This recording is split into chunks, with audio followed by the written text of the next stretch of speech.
In the middle of all of that, Congressman Mike McCaul of the beautiful state of Texas. Where is all of this going, Congressman? I mean, obviously, we want to crack down on the Chinese.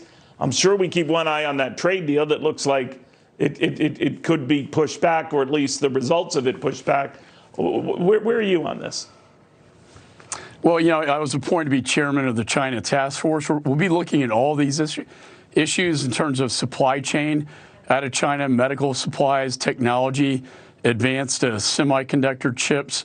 But with respect to the stock exchange, it's very odd that there's a carve-out exception for Chinese stocks. So under Sarbanes-Oxley, while American companies have to comply with this transparency to open their books up, these companies from the Chinese Communist Party are excepted from that. I know there's a bill out of the Senate to basically erase that exception so that they would have to be transparent as well.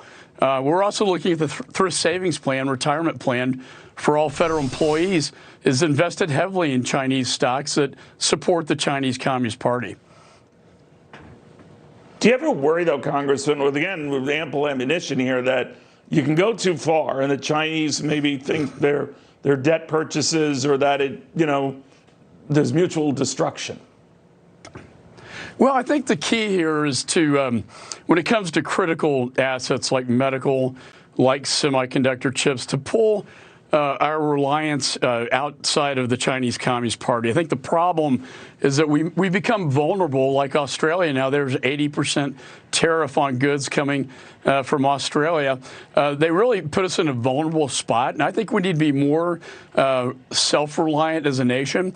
And the semiconductor chip one is a very good example where we could actually pull supply chains out and start manufacturing more of these high-grade semiconductor chips right here in the United States, creating more jobs, but also enhancing our national security against what is going to be the biggest long-term threat to our national security interests. All right, we'll watch it closely, Congressman. Thank you very much for taking the time. We have a lot of breaking news here.